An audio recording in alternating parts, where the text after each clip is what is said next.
বাংলাদেশ জাতীয়তাবাদী দলের বিভিন্ন পর্যায়ের নেতৃবৃন্দ, সবার প্রতি আমি কৃতজ্ঞতা জানাচ্ছি এবং মহান আল্লাহ পাকের কাছে শুকরিয়া আদায় করছি যে আমি এখানে দাঁড়িয়ে দু একটি কথা বলার সুযোগ পেয়েছি। আলহামদুলিল্লাহ। আমি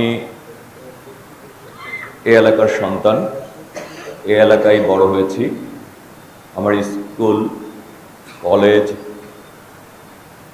বিশ্ববিদ্যালয় আমি এই এলাকার থেকে যে লেখাপড়া করি, আমি এই এলাকায় বেড়ে উঠেছি। রাজনৈতিক জীবনও এই এলাকায়। আমি আপনাদের সন্তান হিসাবে আপনাদের ভালোবাসা চাই, আপনাদের দোয়া চাই।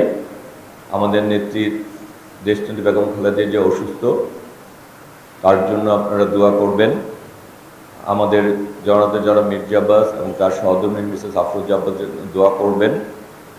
আমি আপনাদের ভালোবাসায় মাধ্যমে আপনাদের কাছে দায়বদ্ধতার মধ্যে থাকতে চাই এবং আমি যা কিছু ভালো তার সাথে থাকতে চাই, যা কিছু খারাপ তার থেকে দূরে থাকতে চাই। নিজেকে সেভাবেই এই অতীতেও সেরকমই ছিলাম, ভবিষ্যতেও সেরকম থাকতে চাই।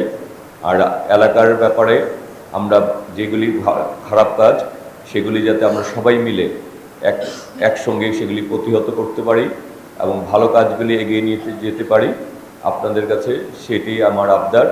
আর এলাকার সন্তান হিসাবে আপনাদের কাছে ভালোবাসা চেয়েই আমি বিদায় নিচ্ছি। আপনারা আমার জন্য দোয়া করবেন, আমি যাতে ভালো কিছু করতে পারি এবং আপনাদের এলাকার উন্নয়নে আমি যাতে আপনাদের সন্তান হিসাবে আপনাদের পাশে থেকে কাজ করতে পারি, এই প্রত্যাশা রেখেই আমি বিদায় নিচ্ছি। আসসালামু আলাইকুম ওয়া রাহমাতুল্লাহি ওয়া বারাকাতুহু।